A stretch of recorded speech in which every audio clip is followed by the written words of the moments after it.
And I just want to announce that the name of my website currently is Inside Hasidus, not Inside Judaism. Okay, the reason I'm clarifying that is because I'm a compulsive pursuer of new followers, new listeners. So you got to know where to find me.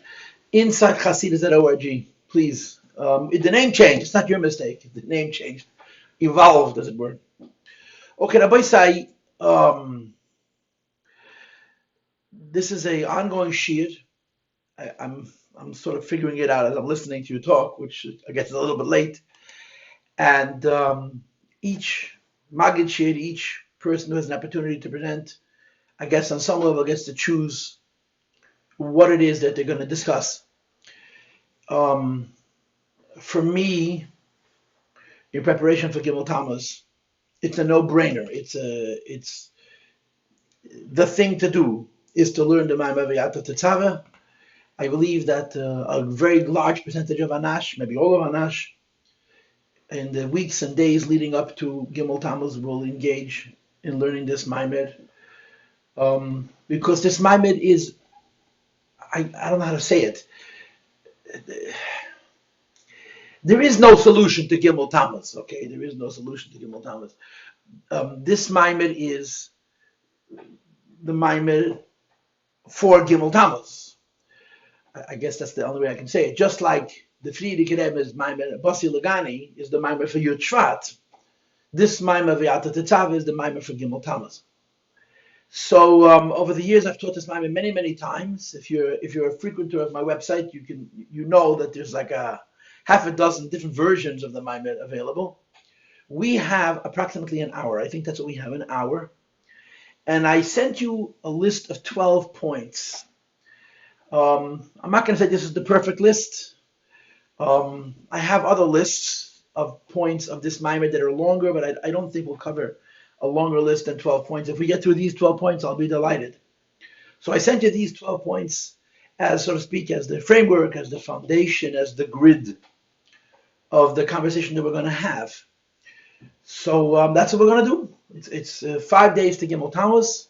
I guess for you it's 4 days. And we're going to use the time that we have together pardon me, to review at least part of this incredibly important Ma'amar. Now, I guess I'll give you the background. The background would be that the Ma'amar Basi Lagani, which the Rebbe, our Rebbe, referred to as the Ma'amar of Hilula, that means the Ma'amar connected to Yud Shvat, was officially not made or written for that occasion. The Ma'amar of Yud Shvat was prepared and published, presumably, allegedly, on the surface for the Frierdiker Rebbe's grandmother's yahrzeit. Yud Shvat is the yahrzeit of the Frierdiker Rebbe's grandmother. Her name was Rebbe Tzedivka. Yud Gimel Shvat was the yahrzeit of the Frierdiker Rebbe's mother. And Beis Nissen was the yahrzeit of the Frierdiker Rebbe's father. And the Ma'amar Basi Lagani was meant to be learned on 4 occasions. The first was the yahrzeit of his grandmother. The second was the yahrzeit of his mother. The third was Purim. And the last was the yahrzeit of his father. And then, of course, the Frierdiker Rebbe passed away. As soon as the Frierdiker Rebbe passed away, the Rebbe, our Rebbe, began to refer to this Ma'amar, quote, the Ma'amar fun Hilula, the Ma'amar associated with the Istalkus of the Frierdiker Rebbe.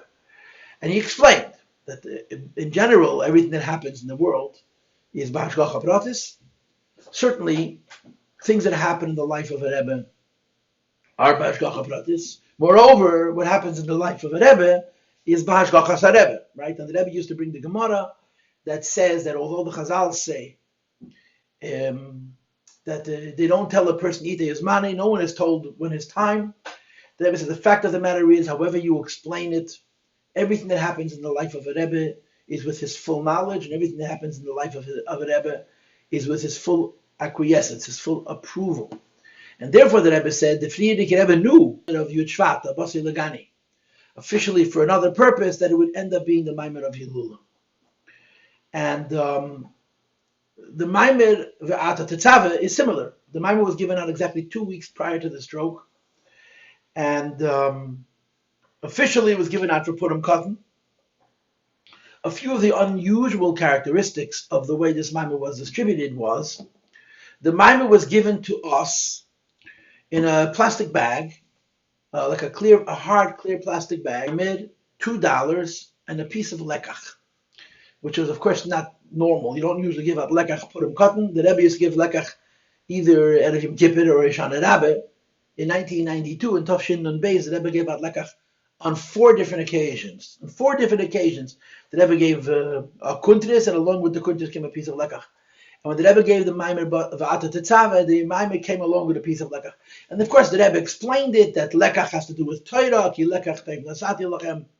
But it was very obvious that this was unusual, that the Rebbe was giving out a Maimer Chassidus with a piece of physical cake that we could actually consume. In addition, and this is very unusual, it was very obvious that the Rebbe was desperately interested in giving it to as many people as possible. The Rebbe finished giving out the kuntris, and he started leaving. He walked out of the shul. And usually, if the Rebbe started leaving the shul and you ran in and you hadn't gotten your copy yet, you missed, Avaz Mani Batla Karbani, your chance was passed. You would have to go to the Rebbe's secretaries and they would give you a kuntris. The Rebbe stopped in the middle of the shul, and he started handing out more kuntresim. And of course, as the Rebbe started handing out more kuntresim, more Nembushes, more last-minuters ran in, and they lined up, and the Rebbe gave out a whole bunch. The Rebbe continued walking, walked to the back of the shul, and another person who hadn't yet gotten the kuntis walked in. The Rebbe stopped the second time, gave out some more, went back upstairs into the hall where he would normally distribute dollars, and that scene repeated itself a third time. It was clear that it was very, very important to the Rebbe to give this many people as possible. As events would play out over the next 2 years and some months, this would become the Maimer that Rebbe gave us most recently. And as a result, people look to this Maimer for inspiration, for direction, for clarity about the Chassid Rebbe relationship, as it were. So here there's a chap, there's a little bit of a thought that can be sort of applied to it. And that is that the Maimer Basi Lagani is a special Maimer. Everybody knows the Maimer Basi Lagani is a special Maimer. But I would argue the Maimer Basi Lagani is a special Maimer because the Rebbe pointed out how special it is. Had the Rebbe not pointed it out, I don't think we would find it on our own. The Maimer V'ata Tetzaveh needs no explaining. It speaks for itself. The Maimer Basi V'ata Tetzaveh and the unique form or design of the Maimer or nature of the Maimer, I don't know what word you want to use, is self-explanatory. It's so clear and obvious that this is different. It's very, very clear and obvious this is a different kind of Maimer. And if you just read it and you pay attention to what the Maimer says, you immediately understand that this is a most unusual Maimer. It's a very, very unusual Maimer. And of course, most importantly, it's timely. It's for us. It's for now. It's here. It's today. And this is what Chassidim do Gimel Tammuz. This is what Chassidim do Gimel Tammuz. Gimel Tammuz, Koch Mazach, and V'yata Tetzaveh. I mean, there's so much else that goes on, of course. But in terms of Limud, in terms of the Rebbe's Torah, and how we identify something in the Rebbe's Torah that talks to us on this occasion, this is the thing to do, to learn the Maimer V'yata Tetzaveh. So that's what we're going to do. We're going to learn about the Tetzaveh. And on your piece of paper, which I sent you, you have 12 points. Okay, like I said, it's not a perfect list. I'm not going to call it an arbitrary list, but I'm not going to call it a perfect list. So I'm going to proceed. Now, I don't know what the program is about people asking questions or making interruptions.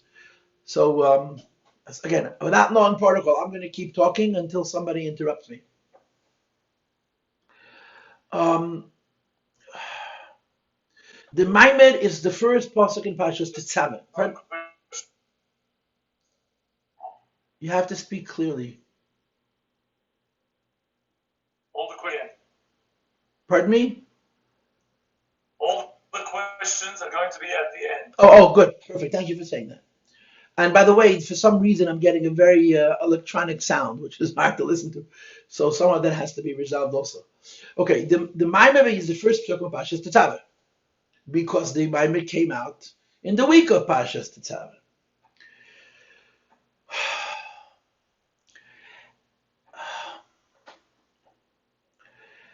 But there's something extraordinarily distinct about Parshas Tetzaveh, which of course ties into this, which is the fact that in Parshas Tetzaveh, Moshe Rabbeinu's name is never mentioned. In Parshas Tetzaveh, Moshe Rabbeinu's name is not mentioned even once. And of course, we all know the reason why. Because at least as Eshtet and Sforim, right? This is the reason that we went to Cheder, so our teachers taught us that Moshe Rabbeinu had said to HaKadosh Baruch Hu, Im Tisach HaTosam V'im Ayin Mechenina, that Hashem should forgive the Jewish people for the Egel HaZahav, for the sin of the golden calf. V'im Ayin, otherwise Mechenina Misifach HaShekasofta, that for Yachal Hashem should take Moshe Rabbeinu's name out of the Sefer Torah.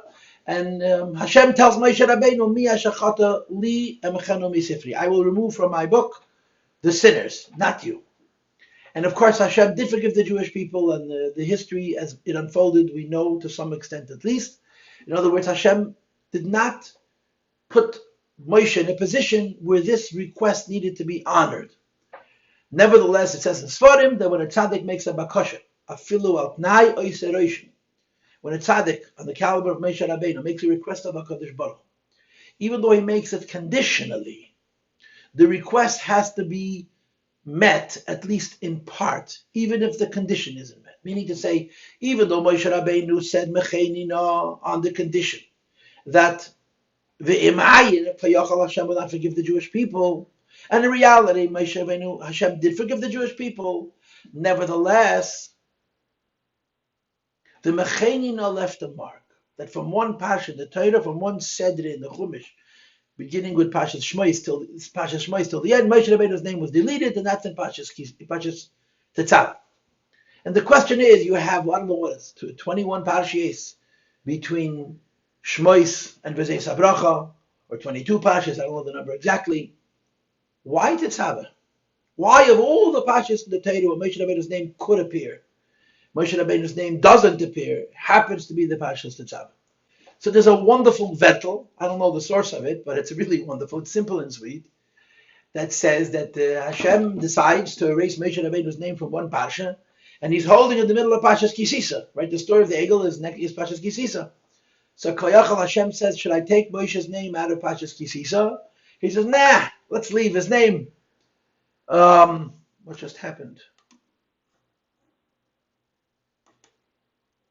Is something just happened that I'm not aware of? Are we good? Yeah, we're all good, all good. It says host has stopped your video. I should ignore that.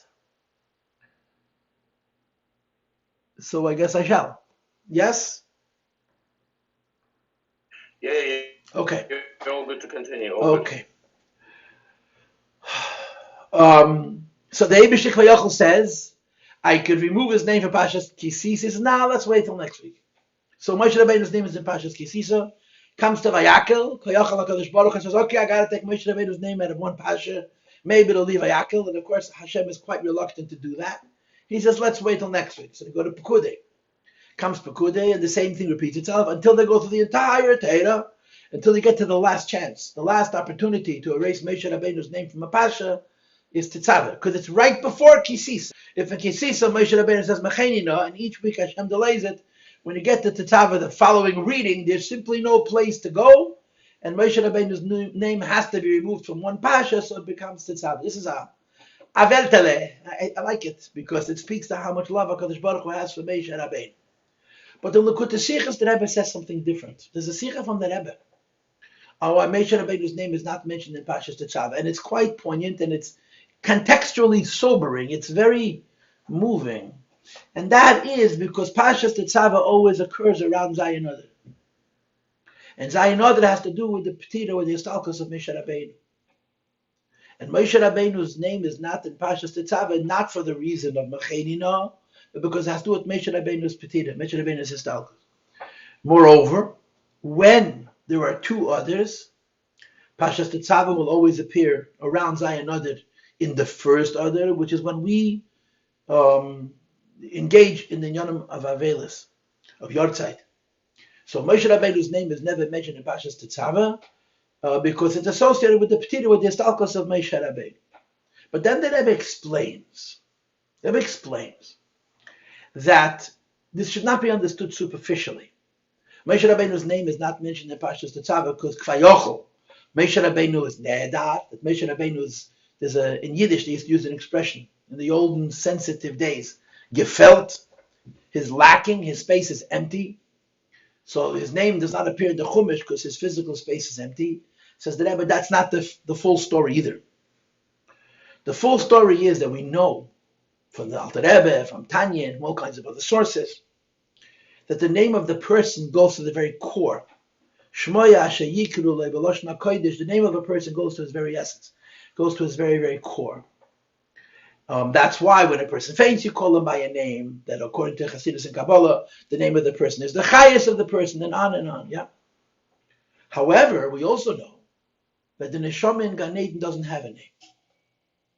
And the proof of this is that if a neshama will appear in several gilgulim, if a neshama will come back several times over and over, in a variety of different gilgulim, it won't necessarily have the same name. Even Moshe Rabbeinu himself, in certain Svarim it's brought that Moshe Rabbeinu is a gilgul of Sheis, or of Hevel, or of Iev, or of Shimba Yochai is a gilgul of Moshe Rabbeinu, and so on. There are quite a few neshamas that are attributed to being the same neshama as Moshe Rabbeinu, and they don't have the same name. So it's clear that the name of the person, as deep, as close to the essence of what the person is, that the name is, it has to do with that particular gilgul, has to do with that particular manifestation of the neshama in the guf. Because the neshama by itself is above a name. Says the Rebbe, the idea that in Pashat Tetzaveh Moshe Rabbeinu's name does not appear is because Moshe Rabbeinu was raised above the Madrege where he's called Moshe. In other words, Pashat Tetzaveh's lack of Moshe's name is not because of the He'edoros, because of the physical lack of the presence of Moshe Rabbeinu, but because he stands on a level where he's higher than a name. Or said in different words, it's said on a level where Moshe Rabbeinu and all the Rabbeinu and Nesiim that are going to come after him, that are of course, is Pashtusa de Moshe b'chol dara v'dara and Ein Doir she'ein beike Moshe and all the other expressions are one. So the idea that in Pashas Tetzaveh Moshe Rabbeinu's name is not mentioned is because we're talking about Moshe Rabbeinu on that madrege, on that level, where Moshe is one with the Moshe Rabbeinu of every single generation. And that's the pasuk that is the foundation of this maimed. And I guess it need not be explained. It speaks for itself. So the psukim in the beginning of Pashas Vayata Tetzaveh, where Moshe Rabbeinu's name is never mentioned, have a direct relationship with the inyan of a Rebbe, of all Rebbes, of a Rebbe of every single generation, the way, so to speak, they stand as one, L'mayla minyan Hashem, that they're altogether above the idea of having a specific or a distinct name. That's the context of the Maimed. Now, the Maimed itself, of course, begins with the pasuk. I'm going to read item A, Aleph, on your sheet, V'ata tetzaveh b'nei Yisrael, and you should command, and then I wrote in bracket, connect the Bnei Yisrael. Now, this pasuk is, of course, a pasuk in Chumash that comes along with a question. It comes along with a question, with several questions. But the most important question that it comes along with is the following. The first two psukim of Parshas Tetzaveh appear almost verbatim, almost word for word, in Parshas Emor.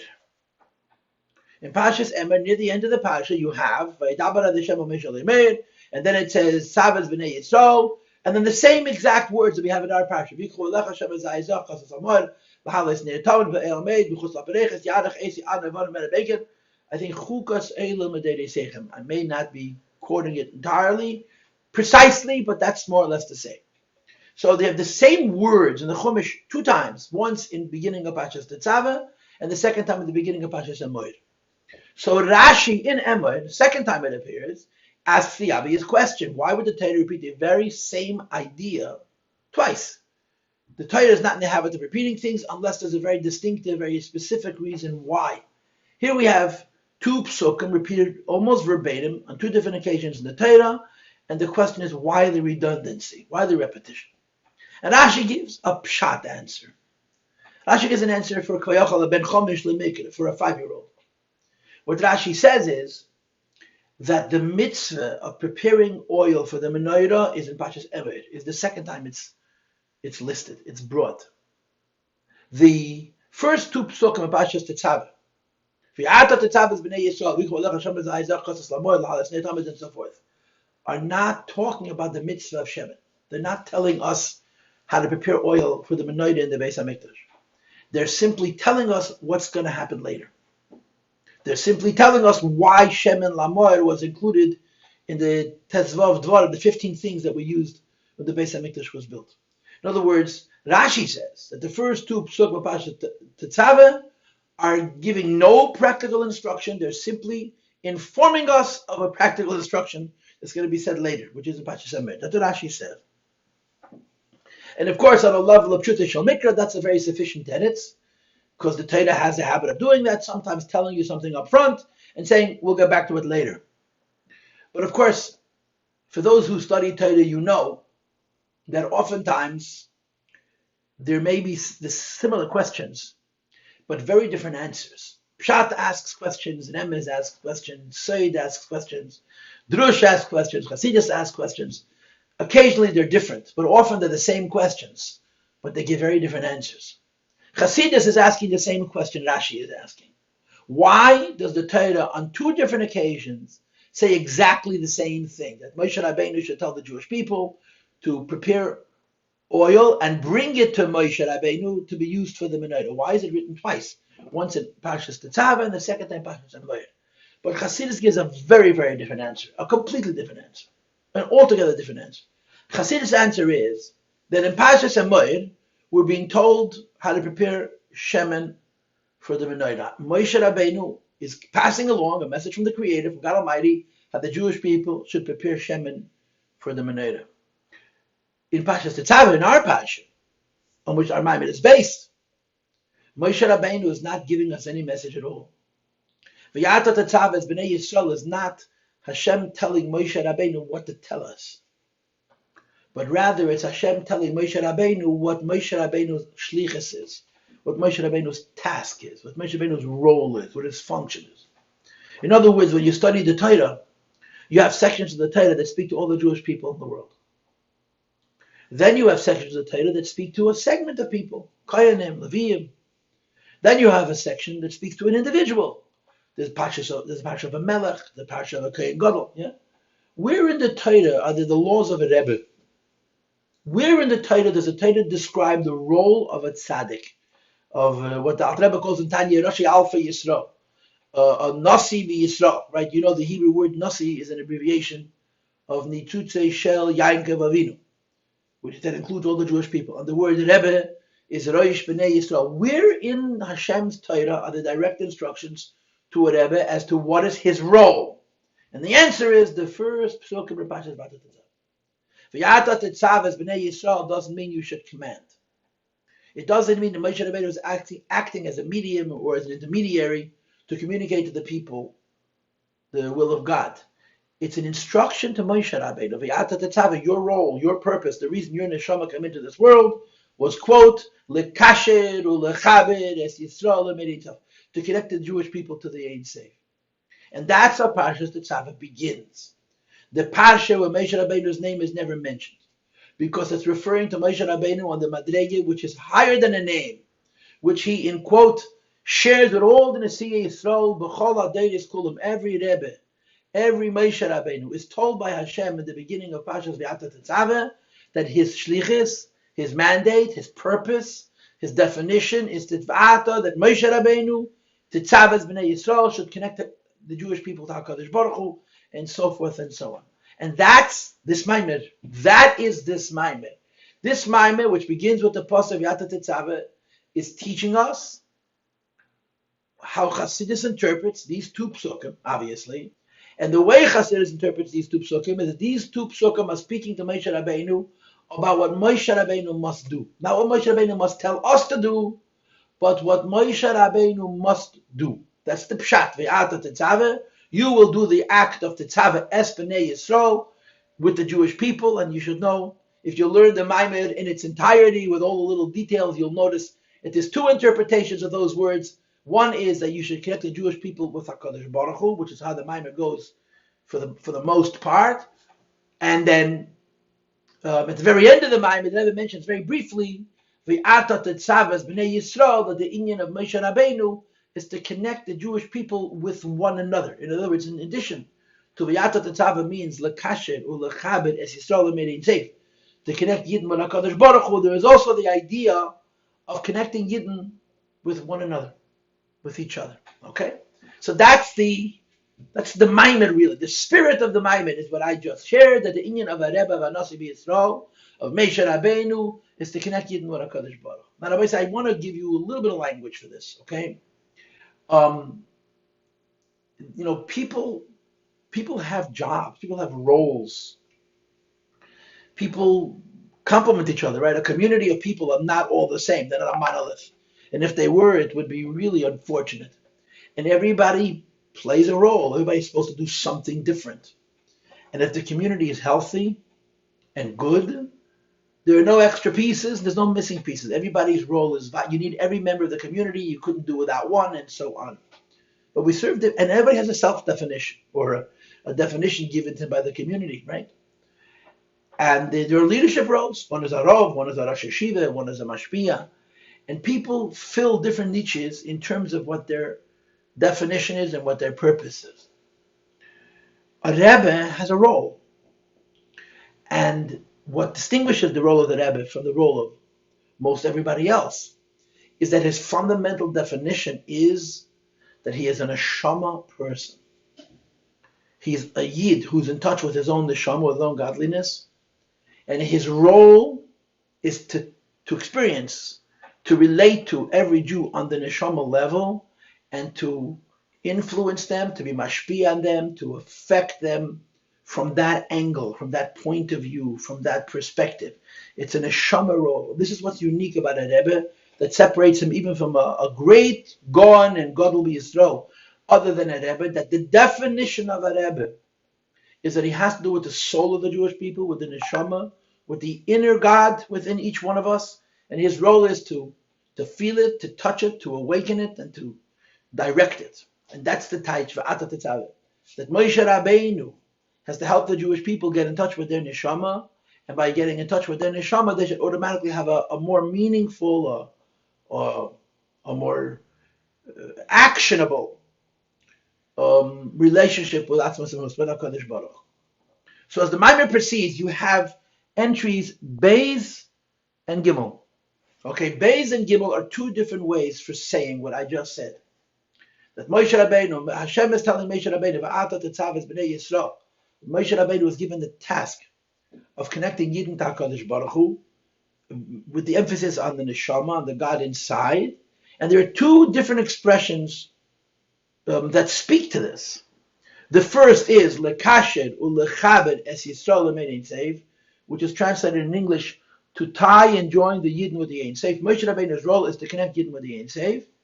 And the second expression is lozun ulefanes es Yisrael b'inyan ha'emunah, that he must provide mezoinos and parnasa. That means food, and parnasa includes everything but food: clothing, shelter, jewelry, makeup. Right? The word mezoinos and parnasa for the yeshiva mansion is a ksuba, and the man's obligation to his wife, he has to provide mezoinos and to provide parnasa. This expression lazun or lefanes es Yisrael b'inyan ha'emunah is actually verbatim, word for word, from a Zohar, which our Maimer quotes in the original Aramaic, that the inyan of Moshe Rabbeinu is to provide mezoinos and parnasa. That means food and all other provisions for the Jewish people when it comes to the inyan of Emunah. So the Rebbe, of course, explains in his Maimer that we don't need Moshe Rabbeinu for Emunah. We don't need a Rebbe. A Jew does not need a Rebbe in order to have Emunah in HaKadosh Baruch Hu. Because Emunah is Churi Meirei Shamon. Emunah we inherited from the first believer. The first believer, of course, is Avraham Avinu. And Avraham Avinu was Zoicha that all of his descendants after him should have an inherent, an inner connection to HaKadosh Baruch Hu, which is not based on the mind, and that it's an intimate connection, which we call basically, Emunah. So you don't need Moshe Rabbeinu to give us Emunah in the wording of the Maimer, because Kol Yisrael Ma'aminim B'nei Ma'aminim, we're all believers, descendants of believers. You don't need a Rebbe to give you Emunah. If you're born a Jew, you have Emunah in the Neshama. So what is the meaning of this statement? Well, that's like I said before, which is actually a Zohar, that Moshe Rabbeinu's role is Lozun, Ulefanes, as Yisrael, Binyan Emunah. And the answer, Rabbi say, is we need a Rebbe to make the faith pneumius, that the emunah should be revealed. The emunah should be internalized. And of course, we all know the famous syndrome, which is mentioned in the Gemara Masechta Brachos. If you grew up in Chabad, you've come across this Gemara on more than one occasion, that the Gemara says, Gan v'apul machtalta rachamona kari, which means literally a thief at the opening to the machteres, at the opening of the tunnel, that he's dug into somebody else's basement to break and enter, to steal. Rachamona kari calls out HaKadosh Baruch Hu, prays to God Almighty that his efforts should be successful. Now understand, a yid of the baba machteres, a person who breaks and enters your home and sneaks into your house in the middle of the night, is considered a ganav. He's presumed to be a thief. And he's also considered a potential reiteach. Because the Gemara says, if someone breaks and enters, you can assume that he's ready to kill. Which is why the pasuk says, Ein leidamim. If someone enters into your home, you shoot, according to Tani, you shoot first and you ask questions later. Because there's a presumption that he's prepared even to murder Rahman al-Islam. So imagine a Yidle who's breaking and entering to somebody's house. So a Ganav he's for sure. And he's very close to being a Reiteach. And he stands by the entrance of this tunnel and he cries out to HaKadosh Baruch Hu that he should succeed in his efforts. It's the ultimate hypocrisy. You cannot be a greater hypocrite than to ask the Eibush to help you violate two of the most significant, most cardinal sins in the Jewish way of life, in the Jewish religion, Jewish das ha'emes, as the Rambam calls it. So of course the answer is famous, that emunah is makif. Believing in God means that God is out there. Believing in God so much that you're prepared to do what God advocates you do, that's another story. You're maimin, you believe in Hashem, varaya, you're davening to Him, but you're davening to Him to help you live the life you've chosen, even if that life is incompatible with the will of the person, the entity to whom you're praying. And this is why you need Moshe Rabbeinu. You don't need Moshe Rabbeinu to give emunah. You need Moshe Rabbeinu to give the emunah teeth, to give the emunah the power to affect our lives behaviorally. You know, Emmanuel Shachat Olav Shalom used to say, you don't want to be a cardiac Jew. A cardiac Jew means that they call a Jew at heart. Because he's supposed to have, Chazal say, he's supposed to have arucha b'chol ramach evidim. The yid has to radiate every part of the person's body. If we concentrate our entire yid on our heart, it's too much pressure. The heart's not designed to carry the whole Torah. The heart is supposed to radiate it to the whole goof. And this is Moshe Rabbeinu's role. Moshe Rabbeinu's role is not that a yid should be a believer. Moshe Rabbeinu's role is that a yid should be such a believer that his life reflects it behaviorally and practically, actually. And that's the meaning of Lozun or Lefanes as Yisrael b'nyan emunah. Again, the nigle is a whole discussion unto itself. Why you have both of these expressions, Mizoines and Parnasa, but we don't have the time for this or the know-how for it at the moment. But Moshe Rabbeinu has to affect that the emunah which we have from Avraham Avinu, or the emunah which we have, and again, in the language in the form of the Maimed, in the category of Ma'aminim b'nei Ma'aminim, gets its mezoines, gets its panasa, gets its power, its ability to translate into life from Moshe Rabbeinu. And in every generation there's Moshe Rabbeinu, there's a Rebbe Nasi B'Yisrael, and his role, his definition, his function, and his purpose is to see to it that Yidden should live what they believe. They shouldn't just believe it and go back to sleep. They should practically live what they believe. And this is the inyan from Zon u'mefanes es Yisrael b'inyan ha'emun. And of course, this doesn't apply only to the first Moshe Rabbeinu Agashmi, the physical man who went up on the mountain and brought us the Aseret Sadibris and the Teda and the Teresh Bapeh and so forth. But it goes on this Pashtus of the Moshe b'chol dara v'dara. In every generation there's a Rebbe, there's a Nasi, there's Moshe Rabbeinu, and they all have the same role. What's the inyan of a tzaddik? What's the inyan of a Rebbe? So I want you to know, and I don't have any sfarim here, I'm not at home. One of the unusual aspects of this very early Shi'it is that I'm not even at home, is that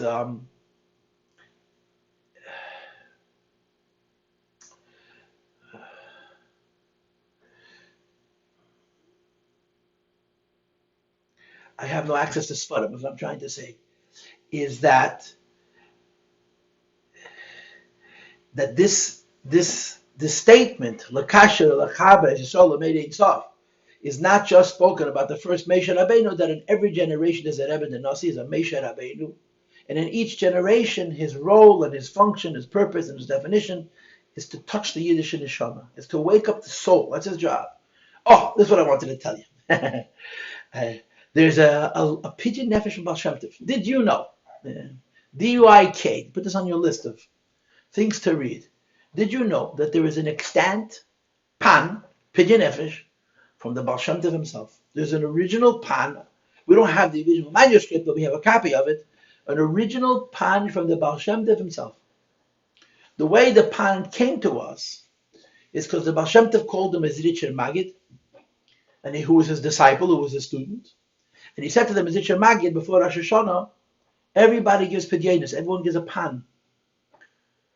I also want to give a pan, but I have nobody that I can trust. I'm afraid to give a pan. And then he said to the Magid, I'm not afraid to give you opinion. So the Baal Shem Tov gave the Mezritcher Magid the pan. The Mezritcher Magid kept that pan, and many years later he gave it as a gift to his favorite Talmud, the Alter Rebbe. And the Alter Rebbe had this pan, and he tried to send it to his Rebbe, the Mendel Vitebsker. It never arrived in Eretz Yisrael, and it ended up staying in Europe, and B'derech Loi Derech, it ended up, what we assume is in the collection of the Ruzhner Rebbe's Ksavim, and it came out in the Gnizah Chesanis. History is a different time, a different place, different group of people, different conversation. But there is an original pidyon nefesh in the Baal Shem Tov, and it's fascinating to read. The whole thing is 4 or 5 lines. And if someone really wants to see it and you can't find it, send me a WhatsApp or an email. I'll try to make a picture of it and I'll send it to you. The toichen of the pan is that the Baal Shem Tov writes, they should have, of course, a ksiva b'chasima table, the standard nusach that you would write for the new year. And then he writes, she'akasher im Yisrael b'chol mokem shehem, I should connect myself to Jewish people wherever in the world they may be, and schlep them out of whatever schmutz they may be involved with, and bring them back and connect them to HaKadosh Baruch Hu. It's so simple. A pan of a Rebbe. What's the pan of a Rebbe? Our pidyon says that we should be more connected to the Eibishter. We should be more connected to the Rebbe Kvayach. The Rebbe's pidyon is that he should Pashat be connected to every Jew wherever they are in the world. When there's also Me'oirer Zayin, there's also Uvek, and he should wake them, and he should inspire them, and so forth. You know, the Rogatchover was a Baal Nigle. The Rogatchover, Rabbi Yosef Rosen of Rogatchov, who passed away in 1936, he was born, I believe, in 1859.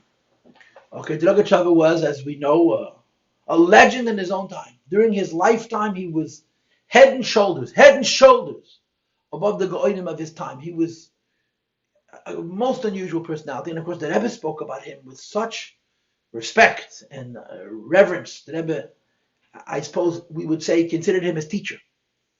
The Rogatchover came from a Chabad home. The Rogatchover was not a chassid in the typical sense that he davened ba'arichis, but he was a chassid at his core.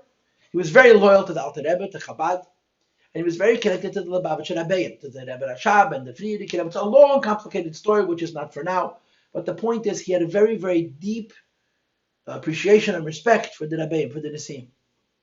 He was 21 years older, or 22 years older than the Frierdiker Rebbe. He was much older than the Frierdiker. Frierdiker was born, he was probably a married man. Nevertheless, the Rogatchover and the Rebbe Rayatz, the Frierdiker Rebbe, lived in the same city in Leningrad, in Petersburg, for a few years. And the Rogatchover had great respect for the Frierdiker Rebbe. And he was the one, I think, I don't know this, but I suspect, who coined the expression Nasi. You know, in Chabad lexicon, a Rebbe is called a Nasi. Nasi Dereinu, Nasi. The Rogatchover spoke from a language of Halacha and Nigla. He wasn't speaking Chassidus and Kabbalah. He was Pashat speaking Lumdis. Everything in Nigla has a Geder, at least according to the Rogatchover. And the Rogatchover was speaking the Geder of a Rebbe. A Rebbe is a Nasi. Nitutza Shayankav Avinu, Reish B'nai Yisrael, and so on and so forth. So the story was that the Rogatchover, who was an incredible genius, not the most patient man on the planet, was visited by the Bochrim. The Bochrim came to the Frierdiker Rebbe in Leningrad. Now you're talking during the dark early years of Stalin. You know, Russia would become darker, but it was quite dark at that point. And they would travel to the Rebbe in Leningrad, and one of the visits that they had when they came to Leningrad, one of the stops was to go into the Rogatchover. The Rogatchover didn't have much patience for people, but when the Tmimim would come, you know, the way the story, Leizer Nanes tells the story in the book, which is called Migdal Ois. He has his stories of the Rogatchover there, and they've probably been reprinted in his Sefer, the newer print, Isha Le Nichna. But in the Sefer Migdal Ois, which came out in 1981, you have a whole section on the Rogatchover, and a significant number of stories in that section are from Lezer Nanis, who was well alive at that time when the book was published, personal experiences. So he writes, they would knock on the door of the Rogatchover's apartment, the door would swing open, the Rogatchover was a short little man, he came up to those people's chest, with his hand in his torso, and he would very, very anxiously say, "What's the kash? What's the shaila? What's the question?" And then he would see the bachrim, and his whole demeanor would change. Atmimim, kum tanayin, and he was very, very warm and generous with the tmimim. So he asked the bachrim if they know what a rebbe is. He asked them, the Rogatchover asked the bachrim who knows what a rebbe is. And of course, the bachrim didn't need too much seichel to know that when the Rogatchover asks you what a rebbe is, you shut up and listen. You let him tell you. So the Rogatchover asked them if they knew what a rebbe was, and then when they didn't respond, he said, "A rebbe is a yid that every night before Krishma Shalamita, he scans the entire globe, the entire world, and any place in the world where he sees that a yid has a need, he tries to help him." This was the Rogatchover's dead head. The Rogatchover came to this dead head not because he sat at Fabrengens and drank mashke. He came to this dead head because he had the kind of brain that could understand the brain of a Rebbe and the role of a Rebbe based on his observation. In other words, this is an objective perspective rather than we would like to believe it's true perspective. Rogatchover saw the Rebbe Rashab and then the Friedrich Rebbe, and he saw a Yid. Every day he looks at every Jew on this planet to see what's going on with him and how he could possibly help him. And that's the tide for Atat Tavet Bnei Yisrael. That Moshe Rabbeinu wakes up the neshama of a Yid b'chol makom sheheim. And again, as the Maimer says it formally, it's Lozun ulefanis es Yisrael binyan emuna. To the emuna which we have from Avraham Avinu should get its mezenes and its parnasa from Moshe Rabbeinu. Okay, that's the title of the pasuk of Atat Tavet. Now, the Maimer goes on. Now, I have 15 minutes left, and I've been talking a lot on the first 3 points, which I don't regret, but it still does make it impossible for me to read everything on this piece of paper that I handed you, that I sent you. The Maimer goes on to describe a duality. The duality essentially is that the Friedrich Rebbe's idea is, number Gimel. Our Rebbe's idea is number Hey. That makes a slight change in the original expression. If you have your text in front of you and you're comfortable with Hebrew, in Gimel it says Lozunu lefanes es Yisrael binyan emuna. In Hey it says Lozunu lefanes es ho emuna atzmo. Our Rebbe takes the Friedrich Rebbe's Maimer and makes this modification. He changes. Instead of saying Zon umefanes es Yisrael binyan emuna, he says Zon umefanes es ho emuna atzmo. Because what the Rebbe does in this Maimer, in order to answer a bunch of questions, is to make the following argument, that every Rebbe has 2 roles, 2 functions, two different functions, 2 different roles. One is a pneumistic role, one is a hidden role, one is a subliminal, a spiritual role. And the other is a proactive, practical, actual role. Every Rebbe is doing 2 things. Something which none of us know about, none of us see, we just believe it because it's something that's happening spiritually. And another which is quite practical, everybody sees it and experiences it and knows it because they're around it. Okay? What are the 2 roles of a Rebbe? The first, the subliminal role, what nobody sees, all the Rebbes share. From Moshe Rabbeinu until Moshe Rabbeinu of our generation, and all the Moshe Rabbeinus in between share this property, share this quality, share this function. What is it? This is number Hey on your sheet. Lazon or lefanes es amuna atzma, to feed and provide for the faith, parenthesis, soul itself. The way the Maimer explains it is that every Yid has what's called a etzem, a yechida shebenefesh, and every Yid has a mazel or a chaya shebenefesh. And Moshe Rabbeinu, in every generation, touches the yechid, he touches the pin tel yid. And the purpose of touching the pintel yid is to connect the yechida with the chaya, to connect what's called in this maimed the etzem with mazel, the yechida with chaya. Why is it important to touch the yechida and move the yechida to touch, to come closer to chaya? The answer is because in order for Yid's emunah to be in a state of ure'ei emunah, in order for Yid's emunah to be internalized, the emunah from chaya has to be fortified, has to be strengthened, has to get its power from yechida. So every Moshe Rabbeinu has the same role. Lozun ulefanes es emunah atzma. Emunah in this phrase means chaya. Emunah on the level of chaya. He provides bezenes apanasa for the emunah itself, means he connects the emunah of chaya with the emunah of yechida. So the emunah should be b'pnimius. This role is a constant. In other words, from Moshe Rabbeinu till the Rebbe used to describe it in his letters, how the Friedrich Rebbe Koyachal was physically limited, and he was not mobile, and he couldn't get around, and he couldn't talk. Like sitzen bei sich in Zimmer und bagießen Tränen. The Rebbe, our Rebbe, said the Friedrich Rebbe would sit in his office, and he would read people's letters, and he would mention people's names, and he would cry. And in his crying, he was me'ered rachem rabim for them. He was touching their neshama. This happened by Chadrei Chadara. This happened in the privacy of the Rebbe's cheder, in the Friedrich Rebbe's room, and nobody but the Friedrich Rebbe himself was privy to this. This is an Inyan Pnimi, that in each generation, the Rebbe sits in his cheder, wherever he happens to be located on the planet, and he's me'ered rachem rabim for the neshamas of Yidden. He tries to do what he can to wake up Yiddish neshamas in a subliminal way. This is a constant. Every Rebbe shares that task, period. There's no difference between one Rebbe and another when it comes to this number, hey. But there's another role. And the other role is leadership. A Rebbe is a leader. A Rebbe is not a tzaddik nister. A Rebbe is the leader of the people. And as such, he's, min ha'har el ha'am, as Rashi says. Yeah? All he does, he goes from the mountain to the people, from the people to the mountain. His entire definition is to be a mabutza mechaber between Yidden and HaKadosh Baruch Hu. Says the Rebbe, when it comes to the leadership role of a Rebbe, the Rebbe shepherds, the Rebbe leads based on the needs of the generation. In other words, the subliminal role of a Rebbe is a constant. It's always the same. The actual role of a Rebbe, the leadership role of a Rebbe, depends on the generation. And each Rebbe will provide leadership based on the circumstance of the people and what they need at that time, so to speak. Okay?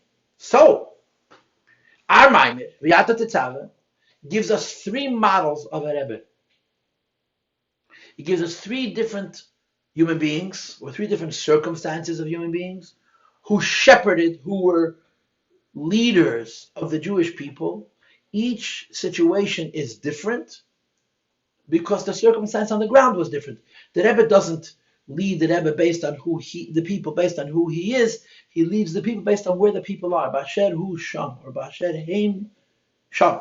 So the Maimer, if you study the Maimer from the beginning to the end, you encounter three Rebbes who, again, the Pnimius Deka role is a constant. The Lozun Ulfanis Esho Emuna Atzma, which is, by the way, it's in Pedig Vav of the Maimer, is a constant. It never changes. Ikedin and Ayim Mehem, there's Lozun Ulfanis Emuna Atzma. This is chapter 6 of the Maimer, is constant.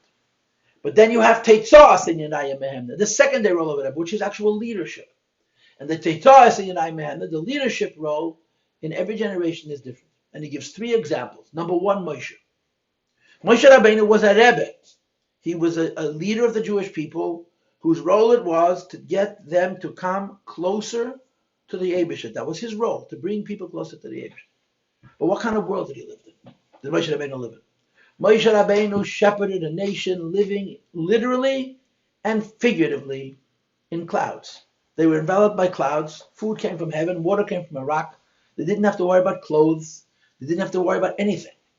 Chazal say, "Lenitna Teira el leichli aman." Yidden were busy studying Torah. That's all they did. Their entire reality was godliness. They lived in a cloud.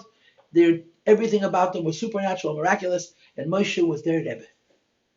Now, of course, you can scratch your head and say, what could a Rebbe possibly give a generation of Jewish people who are, for all intents and purposes, living in Gan Eden?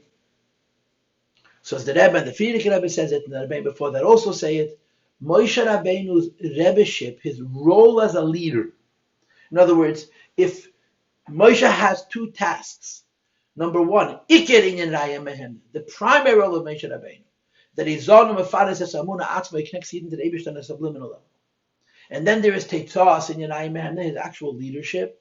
The actual leadership of Moshe Rabbeinu consisted, to use the Lashon HaPosek, of Laman Das. Moshe had Fabrengens. How often his Fabrengens were, we don't know. How long his Fabrengens lasted, we don't know that either, but he certainly sat with the people. And what did he say to the people? What's going to happen if in 1 minute from now the clouds will disappear? What's going to happen if in 1 minute from now the Mon and the Be'er Shemiyim are going to vanish? What's going to happen to you, Yiddishkeit? And of course, what Moshe Rabbeinu was saying to them is, as the as the famous expression is, are you a chassid or are the clouds a chassid? Is your whole identity as a Jew because you're enveloped by godliness, so there's no option? Like it's almost like the equivalent 40 years of Kofa Aleim Har Kegigas kind of thing, or is it you? And Moshe verbringt with Chassidim, with Anash, with Yidden, and he inspired them to appreciate that they have to live in this cloud and ascertain, reach a madrege, where the relationship with the Eibishter was personal, not based on the environment. So those were the two roles of Moshe Rabbeinu Hagashmi. A, the spiritual role to try to touch the neshama of every Jew. B, the practical role, the leadership role, to encourage people to develop das in their relationship with HaKadosh Baruch. That's the first model of Moshe Rabbeinu. Then the Maimon continues and says, the second model of Moshe Rabbeinu was Mordechai HaYehudi. Mordechai, the Medrash says, Mordechai B'deirei, Ke Moshe B'deirei, that Mordechai has a special relationship or similarity to Moshe Rabbeinu. He wasn't the only Rebbe, but there's something very unique about the similarity between Mordechai HaYehudi and Moshe Rabbeinu. He was also a Rebbe, but he was a Rebbe in a very different time. If Moshe Rabbeinu lived with the Jewish people in a cloud, Mordechai lived with the Jewish people on the very dark clouds. A Gezeras Kloya. Haman wanted to kill every last one of them. Yehudim. And Mordechai was their shepherd. Mordechai was their Rebbe. Mordechai was their Nasi. So like Moshe Rabbeinu, we had two tasks. And again, the Hebrew for this is Ikir in Yenayim Mehemna and Teitos in Yenayim Mehemna. Ikir in Yenayim Mehemna of Mordechai HaYehudi was to touch the soul of a Jew and wake it up. This is a subliminal process which a Rebbe does b'chadrei chadorim. We don't even know about it. Teitos in Yenayim Mehemna, what did Mordechai do? As a leader, he woke Yidden up for the Inyan of Mesiras Nefesh al Kiddush Hashem. He pushet got the Jewish people ready, lim ser nafsham al Kedushas Hashem, like we say in Nevarachma. And he was incredibly effective. Alter Rebbe brings in Teira Eid, also behem machshavas chutz chas v'shom for 11 months. 11 months. The Jewish people waited for, quote, that day, end quote, layemahu, lemazeh. And until the day actually came, nobody knew what was going to happen. And the Alter Rebbe's expression is also behem machshavas chutz chas v'shom. Not one Jew for one moment thought maybe he should run away, change his identity, stop being a Yehudi, and instead adopt the title Ivri. I don't have time to explain this, but it's Agan's Parsha that the Haman was killing Yehudim, not Ivrim. And the Yehudim stood steadfast in their loyalty to HaKadosh Baruch Hu, and they would not give up. So Mordechai also has two jobs. Ikir in Yenayim Mehemna and Teitos in Yenayim Mehemna. Ikir in Yenayim Mehemna is the same as Moshe Rabbeinu. Zon u'mefanesh es emunah atzma. It's a pnimi, it's a subliminal inyan to sit in his cheder and think about Yidden b'chol mokum shehemet b'me'edet and neshama. Teitzas in Yenayim Mehemna was very different than Moshe Rabbeinu. In the times of Mordechai Yehudi, there was a need for Mesiras Nefesh al Kiddush Hashem, and Mordechai rallied the Yidden for them saying Nafsham al Kedushas Hashem. That's the second model of Moshe Rabbeinu in our mind. And then the Rebbe says that this is the Frierdiker Rebbe. And the Frierdiker Rebbe filled this role. First of all, he says the Frierdiker Rebbe is similar to Mordechai HaYehudi because he was the Rebbe over the entire generation, not just a segment of the people. And second of all, in Vosat Gedrikt, what was the expression of his Rebbeship, so to speak, to Me'erev Yidden Mesiras Nefesh al Kiddush Hashem. And then the Rebbe continues and said there's a third model. Who is the third model? The third model is the same Mordechai we just spoke about before, Mordechai HaTzadik, Mordechai HaYehudi, but after the Nes happened. They wrote these notes, Yud Gimel Nissen. They sent out second notes, Chav Gimel Sivan, which was just a few days ago. And then came Yud Gimel Adar the following year, and of course most Goyim stayed home. The Agogites came out to fight, and the Jews were able to deal with them, and they killed tens of thousands of people from Amalek. And Yidden had a new Yom Tov. It was Gewaldig. Yeah? Yidden went from the lowest ebb to the highest ebb in 24 hours. A big mess. Says Rebbe, what happened after that? Mordechai was still the Rebbe. Mordechai was still the Rebbe. Mordechai was still the Rebbe. And the Gezerah was passed. It was over. The idea that for a whole year, for a virtual year, Yidden stood facing literally the sword, even Mesiras Nefesh al Kiddush Hashem, and that Mordechai wanted to keep them focused. Rachmana litzlan hoya lo yisiyah, to be prepared l'kad Shem Shamayim barabim, was past, gone, like a bad dream. What happened now? So the Rebbe says Mordechai continued doing his dual role, but it changed. It changed. How did it change? The previous role is a constant, like I said to you before. And again, the Hebrew expression is never changes. That Mordechai, after the Nes, his role was to sit by Zichin Cheder and to think about Yidden B'chol Katzvei Table, Jews all over the corners of the world, and to be Racham Rabim for them, a neshama role. And then there's his leadership. What's his leadership? His leadership constituted two words, Ad Masay. Mordechai sat with the Jewish people and said, please do not celebrate Golos as Giyul. Yes, Hashem made a great Nes. We survived Homa. But Akata Avdad Achashverosh Hana. We're still in Golos. We're servants of Achashverosh. And as the Maimon explains it, there's a heder, there's a lack of Gilui Elokus. God is not revealed sufficiently. And Gilui Elokus Negela Etzem Etziyusei. I'm reading words from item Zayin. That God be revealed in the whole world completely touches the very essence of every Jew, and therefore Golos is no good. So Mordechai lived through a categoric change in the condition of the Jewish people, and as such he went through an evolution in his role as Moshe Rabbeinu. Before the Nes happened, his pneumistic role was Lozun Lefanes Esamuna Atzma, and his practical role was to be Me'era Yidden from Mesiras Nefesh al Kiddush Hashem. After the Gezerah was passed, his pneumistic role remained the same. Lozun Lefanes Esamuna Atzma. This doesn't change from generation to generation, from Rebbe to Rebbe, etc., etc., etc. But his leadership changed. Mordechai's Fabrengens were about getting out of Golos. Mordechai's Fabrengens were about not making the terrible mistake of sitting in Golos and saying it's Geula, because, like the Rebbe once said in the Fabrengen, I have a new Cadillac. It's not Geula because our lives are no longer at risk, but you just don't want Mashiach. And this is the third model of Moshe Rabbeinu, that he sits with Yidden in Golos, but it's what we call in our culture a Golos of Ashiras, and perhaps even a Golos of Ashiras Beruchnias, with Kol Tuv. And Mordechai's role is to make a Yid wake up to the fact that Golos is terrible. You can have lots of money, and lots of Teira, and lots of Kavod, and lots of kids, and a lot of Yiddish Shemaim, and lots of all wonderful things. If a person becomes accepting of that situation, it's a Golos, B'tech Golos. It's bad enough to be in Golos. It's altogether terrible when you look at the Golos and you think it's Giyul. The Rebbe, I heard was a take from the Rebbe, where the Rebbe said, "It's a spite of dir and du schreist Gishmei Bracha." Someone's spitting at you, and you're calling them Gishmei Bracha. Or you should sit in Golos, where all the Bracha should be. But it's Golos, and he's calling it Giyul is a especially dark Golos. And this is the third model of Moshe Rabbeinu in our Maimeh, that, again, the pneumistic role is a constant, Lozun, Ulafarnes, Esra, Muna, Atzma, but the Chitoniistic role is distinctive, it changes. And in this last Moshe Rabbeinu model, the Chitoniistic role is to make Yidden scream ad Moshe, to make Yidden desperately, really, really want Mashiach. And of course, as the Rebbe spoke so many times, that the coming of Mashiach depends on our desiring him and our asking him for Mashiach again. Okay? That's the third model. And that's the Maimon. Yeah. V'ata Tetzaveh starts off as one and it becomes two jobs. Ikir in Yanai Mehemne, Teitzos in Yanai Mehemne. And in this Maimon, the Rebbe gives us three models. Moshe, Mordechai in the worst of times, which is an allusion to the Frierdiker Rebbe, and Mordechai in the best of times, but in Golos, which the Rebbe says almost explicitly, is an allusion to us and to him. But here the Rebbe says something fantastic. And this Rabboisai is what we have to hear.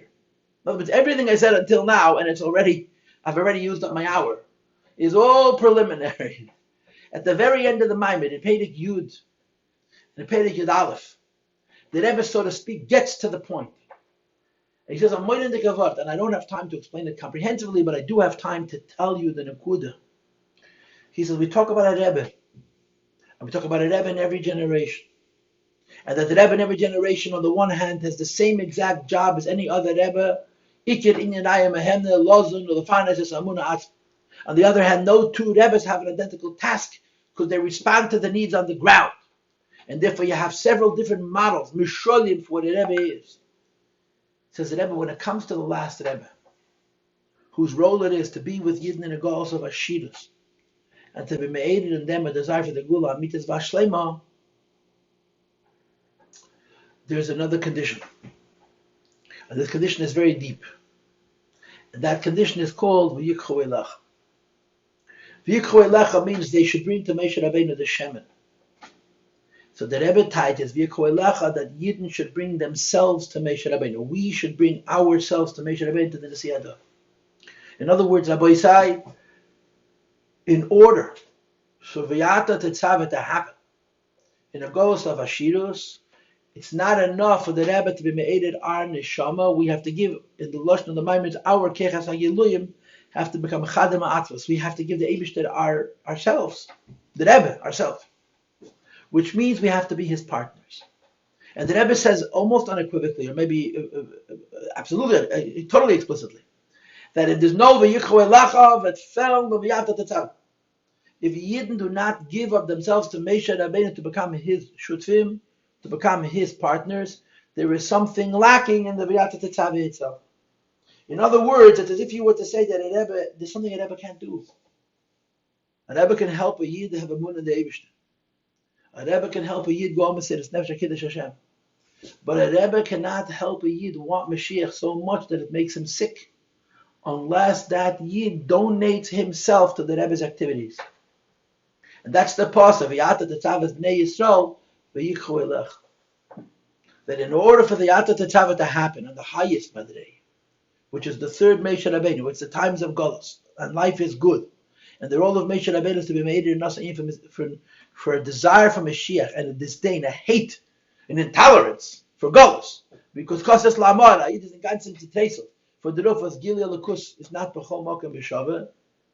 The way a Yid, like you and me, can have a need or a desire or a want from Mashiach, the way the Rebbe wants us to have that desire. And as the Rebbe said, wanting Mashiach as a prerequisite, as a precondition to Mashiach actually coming, it's only possible in one way, V'yikchu Elach.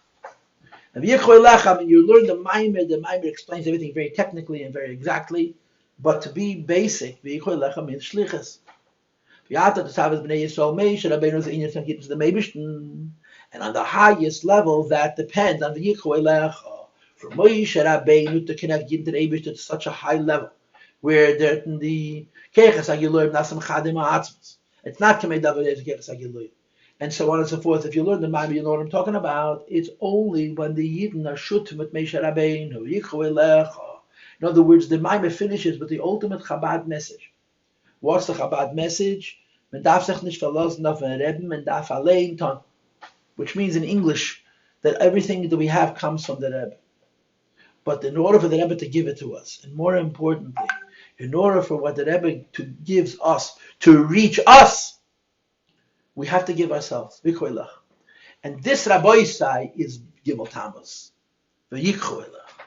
V'yata Tetzaveh, Moshe Rabbeinu connected him to the Meibish.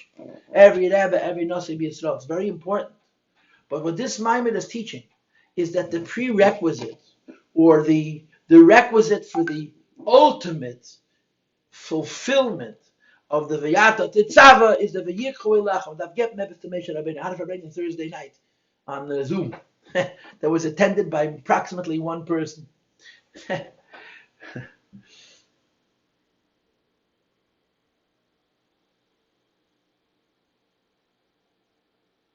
I forgot what I wanted to say. I'm kind of tired. I wanted to say something about this. Yeah, The Gemara says, Labani Anisarech, right? Rabbeinu says, Rabbeinu HaKadosh, I need my children. The culmination of this maimed, if it'll come to me in a minute, I'll tell you what I said. V'yata tetzava, Moshe Rabbeinu's role is to connect Yidden to Atma Ein Sof. It depends on the V'yikchu Elecha. A chassid gives of, this is what I said. I had this Fabrengen with this Chaverman on the phone, so I said to him that there are two distinct things. In Yiddish, it's Zayn Epis und Ton Epis. To be somebody and to do something. They're very, very different. To Zayn Epis is in Lashon HaTanya Hashem Ateyet. To be somebody means that you've achieved the status of Avodas Hashem where your whole identity is transformed. Ton Epis, to do something, is a moment by moment thing. Today I can do a good deed, tomorrow I can do a good deed, yesterday I could have done a good deed, and so forth. So I shared with this younger man, and you don't have to agree with my Teilalach, but this is what I told him. I said, in the olden days, the goal of a chassid was to zayn epis. In our generation, you don't want to say it's enough, but it's unfortunately more than enough. Mendaf ton epis. See, with zayn epis, it will become an epis. A chassid who sleeps differently than other people, who eats different than other people. That's a high madrig.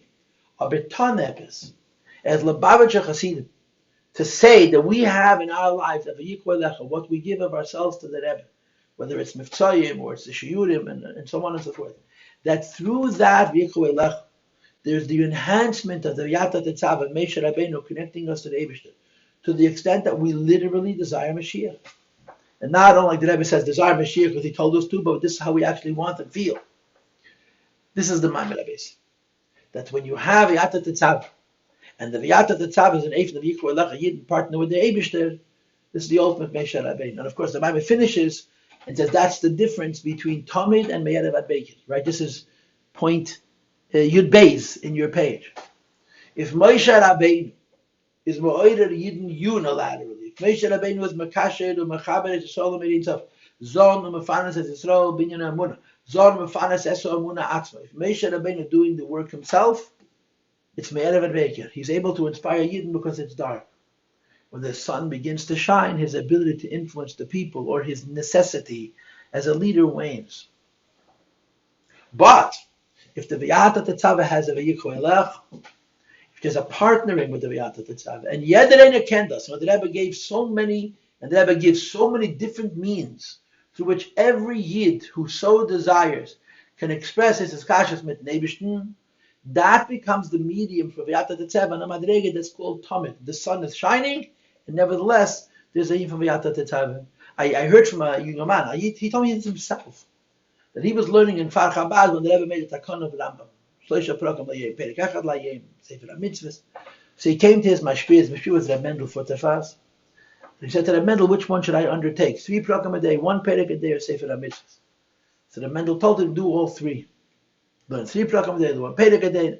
So he told Reb Mendel for Tefas, but the Rebbe never made such takon. So Reb Mendel answered him cryptically, 3 Wege, wie man kann sich verbinden mit den Eibishten. 3 different means by which you can connect yourself to Atzma Ein Sof. And that's what Mivtzayim is, and that's what Chitas is, and Rambam is, and Mashiach is, and whatever you want. All the Inyanim of the Rebbe are tools for the Vayikhu Elecha, what we give in our relationship with the Rebbe, and they're a medium, they're the fertile earth to enhance and to strengthen the Inyan of V'yata Tetzaveh. Okay, this is my shir, if you will. I want to thank you all for joining, and I also want to encourage all of you to visit my website, insidechassidus.org. There's an awful lot of classes there, and I would love to gain new adherents, new talmidim. That's my V'yikhu Elecha. Insidechassidus.org is, so if you go to my website, so then maybe I'll be a little bit more chassid, because there'll be more V'yikhu Elecha, Melzai V'yata Tetzaveh. And I want to say this, the Eibishter bless us all, Kedem Kol, with all the two greatness so Gimel Tammuz, was always in the Tag, we shouldn't waste it. And Rashein is Eibishter Helen uns Alamin, und jeder von ihnen uns besonder, aber soll sicher sein zu sein, sich mit den Rebben, und der Rebbe soll sich rausfinden von den bitteren Kos, der Gula Amit ist Schleima, mit der Simcha, mit der Chayes, mit der Bries. Like the Rebbe says, no Jew will be left behind. Look to Echad Echad Kol Beis Yisrael. It should be now. Thank you for joining. Thank you for listening. Okay. I don't know what's supposed to happen now, but my speech is finished. I don't think we can hear you, Aaron. It's okay. It's okay. Thank you very much, Rabbi Paltiel. It was a real honor and a pleasure to have you. And I must also thank Rabbi Aaron for hosting a few of your shiurim. So thank you very, very much. I really immensely appreciate it. I think we've learned a lot over the past 7 weeks, and I think we are ready to give a part of us to the Rebbe over Gimel Talmud. So thank you everybody for joining. Please make sure that everybody joins on Thursday night. There is a Farbrengen with Chase Tau and Noam Wagner Thursday night. The details will be sent around, so please join in. And wishing everybody a good Chodesh and Alu Brachas. Thank you everybody for joining, and have a wonderful, wonderful evening. Did we always share now?